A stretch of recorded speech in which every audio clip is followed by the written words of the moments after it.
예언제이보.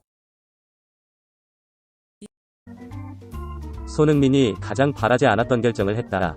토트넘과 결국 2025년까지 연장 계약을 체결. 현실적인 선수 생활에 커리어를 토트넘에서 마감하는 결정을 하고 말았다. 물론 사비나 이니에스타처럼 2년, 3년 정도 중동이나 일본, 혹은 중국에서 자신의 명성을 바탕삼아 값비싼 노인정 생활을 할런지도 모르겠으나 선수 생활의 전성기는 이번 계약으로 토트넘에서 마무리될 것으로 보인다. 이번에 이런 계약을 한 이유는 각기 손흥민과 레비의 입장에서 들여다보면 필연적인 결과일 수도 있다. 우선 손흥민의 입장에서 본다면 손흥민은 토트넘에 대한 애정이 우리가 생각하는 이상으로 굉장히 깊어 보인다. 손흥민이 토트넘과 연장 계약을 할 것으로 지난 월드컵 2차 예선전을 치르면서도 예측할 수 있었던 장면이 한번 포착되었는데 바로 황의조, 정우영 등과의 연습 때 나는 토트넘의 수비수다 라고 장난치는 모습이 보였던 적이 있다.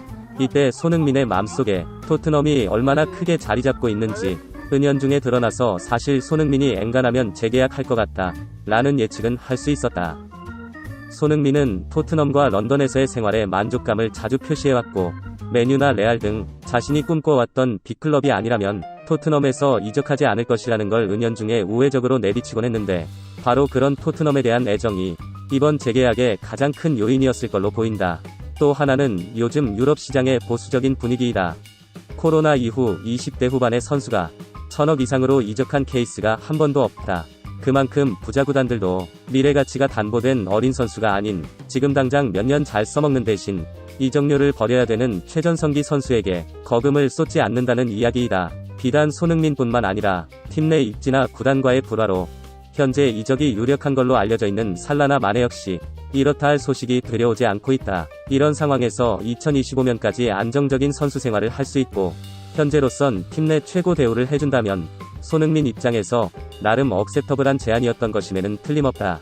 사실 소흥민이 요구했던 조건 역시 기본급 23만 파운드의 옵션이었던 걸로 알려진 걸 볼 때 20만 파운드의 기본급의 옵션인 현재의 계약 역시 크게 얼토당토하는 계약은 아니다. 물론 은돔벨레의 20만 파운드나 오바메이양의 25만 파운드, 스털링의 30만 파운드 주급을 생각한다면 뭔 개값이냐 라고 대우를 제대로 못 받는다고 생각할 수도 있으나 살라의 주급 역시 20만 파운드이고 9만 파운드의 마네 등을 볼 때 토트넘이란 팀의 짠 주급 상황을 고려해보면 나름 나쁘지 않는 조건이라고 볼 수 있다.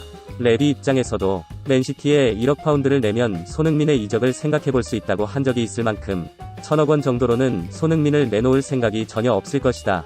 그 정도 금액으로 EPL 베스트 11에 들어가고 골과 어시 모두 EPL 탑5 안에 들어가는 윙어를 데려올 방법도 없는 데다 손흥민은 팀 내 유니폼 판매 1위의 아시아 마케팅, 좋은 인성으로 팀 케미스트리에 큰 도움이 되고 있는 여러 상황을 고려 어설픈 액수로는 절대 팔 수 없는 선수였을 것이므로 자신의 연봉 철학인 계약 종료 2년 남겨놓고 2년 연장 계약 그리고 팀 내 최고 연봉 상한선 20만 파운드를 충실히 이행하는 대신 33살까지 손흥민의 계약을 보장해준 것으로 보여진다. 아울러 맨시티 이적이 거의 확실해 보이는 케인에 이어 손흥민까지 팔아버릴 경우 팀 성적이 좋으면 몰라도 올 시즌 성적이 안 좋다면 자신에게 쏟아질 팬들의 비난과 이로 인한 퇴진의 압력 역시 고려하지 않을 수 없었을 것이다.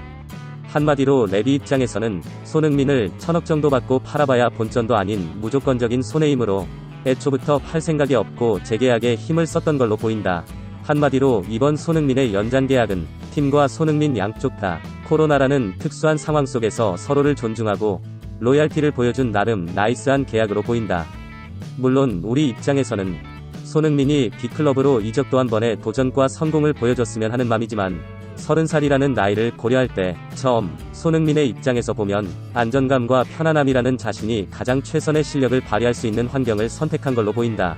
자, 올 시즌 손흥민이 새로운 동료들과 함께 작년 못지않은 스탯을 기록할 수 있다 생각되면 좋아요를, 아니다 케인 끝발이 없으면 스탯이 크게 추락할 것이다 생각되면 싫어요를 눌러 우리 모두의 생각을 확인해보자.